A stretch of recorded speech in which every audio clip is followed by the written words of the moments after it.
Karibu sana mlidhiri wa Meru TV na ntaboita na mbele kurumira Meru TV.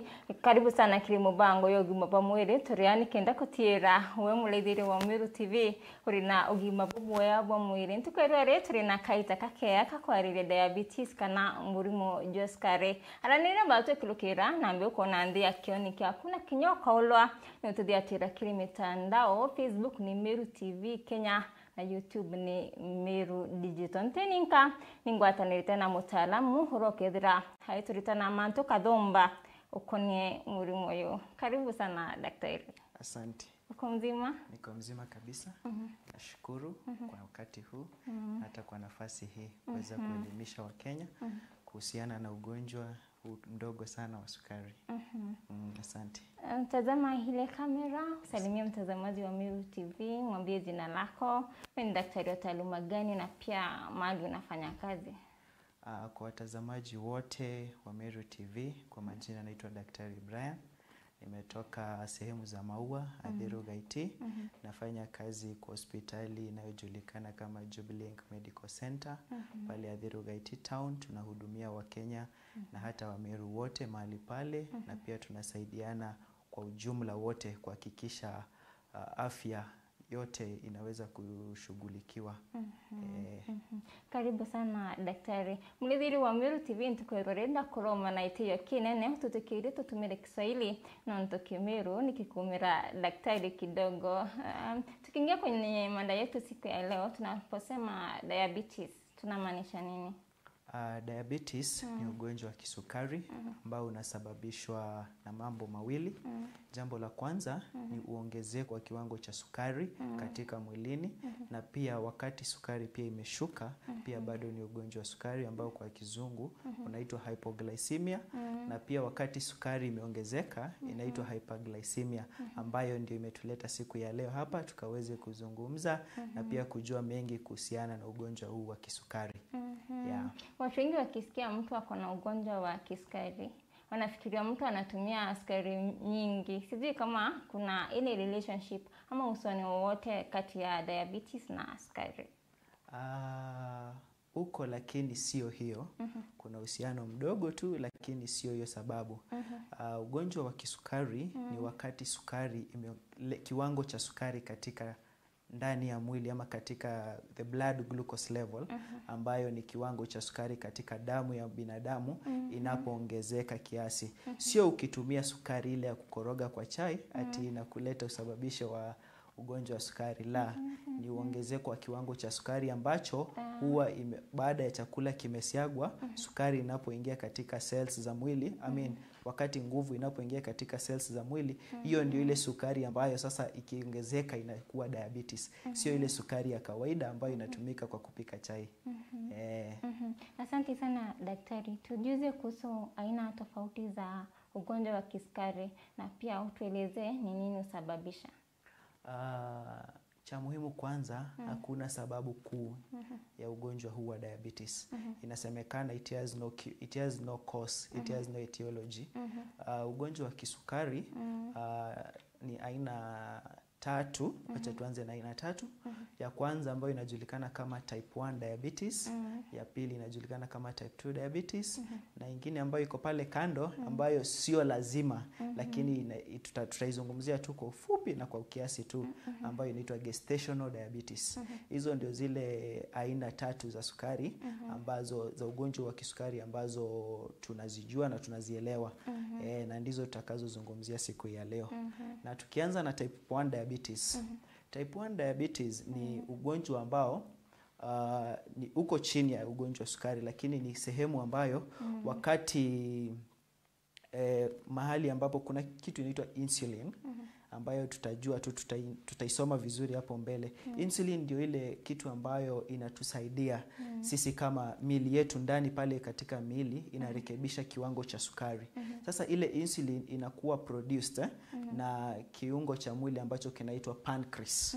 Wakati pancreas zile cells zake zimeharibika kutakuwa na type 1 diabetes. Utapata mwili yenyewe haiwezi produce hiyo insulin iweze kurekebisha kiwango cha sukari ambacho kiko ndani ya mwili. Wakati sukari imekuwa mingi katika mwili, ile insulin ina break down that sugar levels, inaenda kuistore katika tissues za mwili na pia katika muscles. Wakati sasa zile pancreas, zile cells za pancreas ambazo zinajulikana kama the islets of Langerhans, wakati zimekufa na zikaharibika, unapata mwili haina ile insulin ambayo inatakikana kuweza kurekebisha kiwango cha sukari, na ndio maana ina result to type 1 diabetes. Tukienda kwa type 2 diabetes, type 2 diabetes inasababishwa na mwili kukosa kurespond na ile insulin ambayo inakuwa produced na zile cells za pancreas. Wakati sasa insulin imekuwa produced, ndio iko sufficient, lakini mwili yenyewe inakosa kurespond. Ni kama vile mtu anavyopewa dawa na anasema hii dawa haija respond kwa mwili wangu. Sasa type 2 diabetes inakosiwa na mwili kukosa kuresponda baada ya insulin kuwa produced na ile pancreas ama kongosho kwa Kiswahili. Alafu baadaye unakuta kidogo kidogo unaanza kucomplain, unasikia kichwa inauma, kizunguzungu. Hiyo ndio sababu yake. Na tukienda kwa the gestational diabetes ambayo ni ya 3. Gestational diabetes ni diabetes kama vile jina gestation. Wakati mwanamke ako na ule ujauzito, hakuwa na sukari kabla ya kupata ujauzito, lakini baada ya kupata ujauzito, wakati ameenda amepimwa zile vipimo za ANC, kiwango cha sukari kinaonekana hapa ako na ugonjwa wa diabetes. Sasa hili inakuwa bracketed to gestational diabetes. Na ndio maana pia tumesema tutaiweka kidogo kwa sababu si the main diabetes ambayo siku ya leo tunaiongelelea. Labda siku nyingine ambayo tutapata nafasi tutazungumzia gestational diabetes kwa undani. Asante sana daktari. Dalili ni zipi ili mtu aweze kufahamu kwamba ameathirika na ugonjwa wa kisukari? Asante. Kwa ugonjwa wa kisukari kuna zile dalili kiasi ambazo utaanza kucomplain ama mtu ataanza kusema. Ya kwanza ataanza kuwa anasema anasikia kwenda haja ndogo kila wakati. Ama anasikia tu kutematema mate, ama mdomo inasema anasikia kiu sana. Na pia kusikia njaa sana. Wakati mtu ana complain kusikia kiu sana, kusikia njaa sana, kwenda haja ndogo kila wakati, hizo ndo zile dalili kuu za ugonjwa wa kisukari. Zote zikiwa mbili, type 1 diabetes na pia type 2 diabetes. Alafu kitu ingine, kwa sababu mwili hauna ule nguvu enough, kwa sababu hii sukari ikiwa produced kwa miili yetu inatusaidia tunapata nguvu. Utasikia kuna mtu mahali alianguka, sababu gani? Ako na ugonjwa wa kisukari. Kwa maana mtu hana hiyo nguvu vile inavyostahili, atakuwa na complain kuchoka kila wakati. Kwa hivyo mtu yoyote pale ana complain kuchoka, anasema anasikia kwenda haja ndogo kila wakati, anasikia kula sana, anasikia kiu sana, ni kwa sababu anakula lakini ile chakula anakula haikui produced kwa misuli na pia kwa cells za mwili. Ndio maana tunasema ya kwamba tunaanza kukweri ya kwamba anaweza kuwa na ugonjwa wa kisukari. Lakini kwa ugonjwa wa kisukari hatuwezi malizia hapo. Lazima kuwe na zile vipimo ambazo tunastahili kupima ndio tuweze kuhakikisha ya kwamba mgonjwa huyu ako na shida katika ugonjwa wa kisukari. Na kwa hizi vipimo vya sukari, sijui kama umeniruhusu nivitaje. Kwa vipimo vya sukari viko vya aina tofauti. Ya kwanza kwa kizungu, ya kwanza inaitwa RBS, that is the random blood sugar level. Wakati mgonjwa wa kisukari anajulikana ya kwamba kuna sukari, anakuwa advised ama anashauriwa ya kwamba kila wakati aweze kupima sukari yake, aweze kujua imefika kiwango gani, baada ya kula na pia kabla ya kula. Hiyo ni kipimo ya kwanza, inaitwa random blood sugar. Ya pili, fasting blood sugar. Nayo fasting blood sugar haina tofauti kubwa na ile random blood sugar. Fasting blood sugar huwa tuna advice ama tunawashauri wagonjwa wa kisukari ya kwamba kabla ya kula asubuhi, enda katika kituo cha afya ambacho kiko karibu na wewe, pimwa, jua ni nini, kama hiyo sukari iko juu ama iko sawa. That is fasting blood sugar. Kama neno lile fasting, kukaa bila kula. Wakati mtu atakuja asubuhi, kwa kweli atakuwa amekula jioni. Si ni sawa? Na ikiwa amekula jioni atamaliza masaa 8. Masaa 8 ndio masaa standard ya kupima fasting blood sugar. Na pia kuna kipimo kingine inaitwa OGTT. OGTT ni oral glucose tolerance test. Baada tu ya kukula, pima sukari yako uone vile iko. hiyo nayo ni akila tu mara kama vile tu oral glucose tolerance. Vile glucose ndio sukari, so kwa mwili glucose ndio inaitwa sukari sasa kwa mwili kwa lugha ya Kizungu. Sawa sawa. Glucose tolerance test, vile mwili ina tolerate glucose ambayo inapatikana kwa vile vyakula ambavyo tunakula. Kila chakula ambacho tunakula kinakuwa na the level of glucose. Kama vile unga wa mahindi ama pia mahindi yenyewe iko na ile glucose yake yenyewe. Sasa hiyo ndio vile hiyo kipimo ya oral glucose tolerance test inapima hiyo glucose vile inakuwa responded kwa mwili. Haya, ya mwisho kabisa ni HbA1c. HbA1c kwa Kizungu inaitwa glycated hemoglobin. Glycated hemoglobin ni level ya kisukari katika the red blood cells. Na hii glycated HbA1c inatupea results ambazo vile kiwango chako cha sukari kimekuwa kwa siku 90. Kwa sababu the red blood cells zinachukua muda kuanzia miezi 3 hadi miezi 4 ziweze kuwa replaced tena kwa mwili. Sasa wakati tunapima ile kipimo ya HbA1c, tunaweza kuona vile glucose imekuwa tolerated kwa mwili kutoka zile miezi ngapi? 3-4 kabla ya zile red blood cells kuweza kuwa replaced kwa mwili tena. Na hizo ndivyo vipimo ambavyo wakati tunapima tunaweza kusema huyu mtu ako na shida ya kisukari, huyu hana. Ni kukula alikuwa tu amekula chakula kingi wakati ule. Yeah. Daktari, sukari ya kawaida inafaa kuwa kiwango gani? Katika kipimo cha kwanza ambacho tulisema the random blood sugar, either wakati umekula ama bado haujakula, haipasi kuwa chini ya 3.5 millimoles per liter. Ikishuka chini tutakuwa tunaingia kwa ile kiwango cha kwanza ambacho nilikuwa nimewambia, mgonjwa atakuwa anaingia kwa hypoglycemia. Na kipimo ile ya mwisho juu zaidi kabisa tunaipea 7.2 millimoles per liter. Wakati itapita 3.5 kushuka chini itakuwa hypoglycemia ama kiwango cha sukari kimekuwa chini, utaanza kusikia kuchoka kidogo, pia kuwa na kizunguzungu, that is hypoglycemia. Na ya mwisho zaidi ile ikuwa juu kabisa, ikipita 7.2 to 7.5 tunaanza kuquery this person might be having diabetes. Daktari, na kukuwa na vidonda vyenye haviponi inaweza kuwa dalili ya diabetes? Pia hiyo ni dalili nyingine kubwa sana ambayo inasababisha sisi kama madaktari ama wahudumu wa afya kuquery huyo mgonjwa anaweza kuwa na diabetes. Hasa kwa diabetes ambayo mtu amekuwa ana diabetes na pia hajajua kama ako na huo ugonjwa.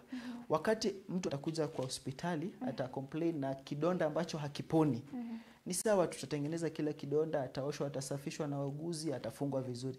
Lakini tunapo monitor ile kidonda mara kwa mara, wakati tutapoona ya kwamba hii kidonda kuna vile iko na slow healing. Kwa kidonda kuna the healing process of a wound. Wakati tunaona hii kidonda it is taking more than the time that is required to kupona, tunaanza kuquery diabetes. Na tukipima ile sukari yake ndio itatuhakikishia kwamba mgonjwa huyu pia anaweza kuwa na hiyo shida ya kisukari. Kwa hivyo pia tuna shauri wagonjwa ambayo wako na ugonjwa wa kisukari, wanapotembea huku na kule, wahakikisha kwamba wamevalia closed shoes. Kwa sababu akipata kile kidonda kinaweza elekea kikafika mahali ya kwamba huyu mtu atakuwa wa kukatwa ule mguu, kwa sababu itakuwa ni ile late stage ya diabetes type 1. Kuna zile major complications ya mtu akiwa na ugonjwa wa kisukari inaweza resort to those major stages, na tutaelezea hiyo baadaye. Asante sana daktari. Ni nini naika mtu kwenye hatari ya kupatwa na ugonjwa? Kwa lugha ya Kizungu wanasema the risk factors that are coming after the risk factors ama the predisposing factors zenye zinasababisha mtu kuwa na ugonjwa wa kisukari. Kwa maana pale mwanzoni tulisema ya kwamba diabetes haina ile kitu ambayo ina cause. Kwa hivyo kuna zile vitu ambazo zinachangia ama zinasababisha mtu kuwa katika hatari ya kuwa mgonjwa wa ugonjwa wa kisukari. Jambo la kwanza ni ukoo. Kama mtu ukoo wao unaweza kuwa na kama mama yake ama baba yake ama ndugu za ama babu zake kuna mmoja alikuwa na kisukari, hakikisha hata wewe mwenyewe ukiona kama kuna mmoja wenu kati yenu alikuwa na huo ugonjwa wa kisukari, pia wewe umejua, umefahamu vyema ya kwamba unastahili kuangaliwa kiwango chako cha sukari. Jambo la pili, vyakula ambavyo tunakula. Utakuta kuna watu ambao kubugia zile carbohydrates kwa wingi. Mtu bila kula ugali kubwa hasikii kama ambaye amekula, ama kula mchele mwingi. Pia mtu akila ugali kidogo na mboga yake pale na pia nyama zake ama maharagwe zake, chakula hiyo iko sawa. Sio lazima ukule ugali kubwa namna hii kama vile ndugu zetu, wacha nisiwataje, ule pande mwingine wanavyobugia. Sio ati kuna ham ama nini, lakini ni jambo ambalo linaweza sababisha pale mwishoni ya kwamba zile chakula ambazo tunakula tuangalie. Alafu pia chakula zile ambazo ziko processed sana. Ni gani? Processed, zile chakula ambazo hazijatoka kwa mchanga. Processed ni zile chakula ambazo zimetengenezwa kwa mashini. Sijui examples zake nisianze kuzitaja hapa, lakini chakula kama mahindi nini hazina shida sana, lakini the processed foods they are termed as predisposing factors to the chronic diseases such as hypertension and diabetes. Jambo lingine, the predisposing factors zingine ni mtu kuwa na uzito mwingi ama kilo zake, ama kwa jambo ambalo ni fupi, obesity. Mtu akiwa obese ni inaweza changia sana pia kwa ugonjwa wa kisukari. Na tukitaja obesity tunataja sio kilo mingi sana. Unaweza kuwa mtu akona height ama urefu ambao unalingana na kilo zake. Mtu anaweza pimwa kama mimi nipimwe kilo zangu ziko 120. Mwingine pia apimwe kilo zake ziko 120. Lakini yeye asikue obese, lakini mimi nikuwe obese. Sababu maana ya obesity inakuwa calculated na BMI. BMI inaitwa body mass index, ambayo ni weight all over height squared. So obesity ni jambo lingine ambalo linaweza changia kwa kuwa na ugonjwa wa kisukari. Unaweza shauri mgonjwa wa diabetes akule vyakula gani? Kwa mgonjwa wa diabetes, jambo la kwanza kumshauri ya kwamba one thing asikose sweet ama peremende kwa mfuko, ambaye kwanza anajua ako na ugonjwa na pia anakunywa hizi dawa za kisukari. Kuna dawa nini? Wakati mgonjwa anakunywa hizi dawa za kisukari, hizi dawa zinaweza overpower the body glucose ama ile level ya kisukari kwa mwili. Unapata unalegea na unaanguka, lakini ukipewa tu peremende yako pale, unasimama unakuwa sawa. Ni hiyo level ya sukari ilikuwa imefika chini hadi maso zako zikakosa kupata nguvu, zikaweze kukuendeleza na ile kazi yako ya kawaida. So hiyo ni jambo la kwanza. Haya, chakula cha mtu ambaye amegonjeka ugonjwa wa kisukari. Ya kwanza, hakikisha sahani lako ile kwota yake ni the carbohydrates ama vyakula ambavyo vinapea mwili nguvu.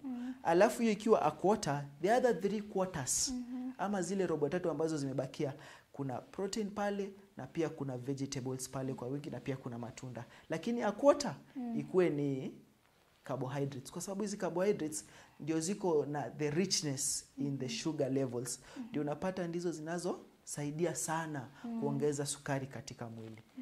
Kwa hivyo sahani yake hakikisha ya kwamba kwota yake ni carbohydrates. Hizo ni zile vyakula ambavyo vinampa mtu nguvu ama the energy giving foods. Kama ni kaugali kako pale kakwota. Kama ni mchele iwe ndogo hivyo. Kama ni chapati pia iwe hivyo. Alafu ile ingine kula mboga kwa wingi na pia proteins kwa wingi. Utashiba vizuri. Sio lazima ukule ugali mwingi ndio ushibe. Matibabu yako aje? Kwa matibabu ya ugonjwa wa kisukari hasa sana tunatumia kitu inaitwa insulin. Insulin ni ile ambayo inarekebisha kiwango cha sukari katika mwili. Insulin hii yetu, insulin inaitwa human soluble insulin, ambayo mtu atawekwa kwa mwili iweze kureplace ama kuchukua nafasi ile insulin ambayo inaproduciwa pale katika pancreas ambayo imeshindwa kufanya kazi. Hii insulin ambayo mtu anadungwa kwa mwili ama anawekwa kwa mwili ndio ambayo inasaidia kuweza kurekebisha kiwango cha sukari kwa mwili. Na pia kuna madawa zingine pia kuna madawa zingine ambazo viwango vyake ni vingi na majina yake ni magumu sana, ambayo nitachokesha msikilizaji wa Meru TV, lakini daktari akikuona pale kuna zile dawa ambazo anastahili kukuandikia, na yeye mwenyewe atajua hii dawa nikikupa itakusaidia. Ni madhara yapi yanaweza letwa na ugonjwa wa kisukari? Naam. Tukianza na lile jambo ambalo ulikuwa umetaja, vidonda ambavyo haviponi, inaitwa diabetic foot. Kwa diabetic foot, hiyo ni one major complication ya the diabetes type 1. Haya, pia kuna majambo mengine matatu. Kuna diabetic neuropathy, diabetic retinopathy na diabetic nephropathy. Hizo ni gani? Tukianza na ya kwanza ambayo ni diabetic retinopathy. Diabetic retina. Retina ni kiungo ambacho kiko ndani ya macho. Na wakati sukari ime overpower hii retina, it will lead to that diabetic retinopathy.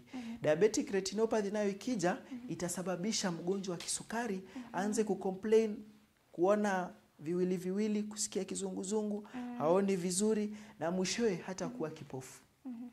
Lakini si sana na haijakuwa common sana kwa sababu ya the level ambayo tuko katika taifa letu, kwa sababu ya the insulin levels ambazo zimekuwa produced na pia watu wakaelimishwa, so kufika kule itakuwa ngumu kwa hiyo diabetic retinopathy.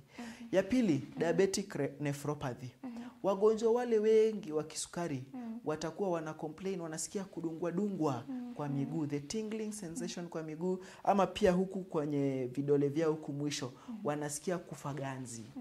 Kwa nini? Hiyo ni another major complication. Nerves zao, sukari ina overpower the nerves, na pia unapata zile nerves zake ama nerves za ule mgonjwa zinakosa kuwa functional vile ambavyo inastahili.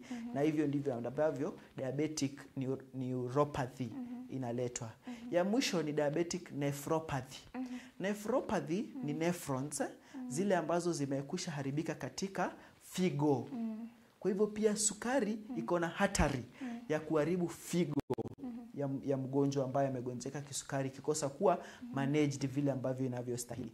Wakati mgonjwa amekosa kuwa managed vizuri katika diabetic, mgonjwa wa diabetic, pia anapopimwa, kipimo kingine pia cha mgonjwa wa kisukari ni mkojo. Wakati anapimwa mkojo, kutakuwa na risk ya kuonekana vitu ambavyo vinaitwa ketones.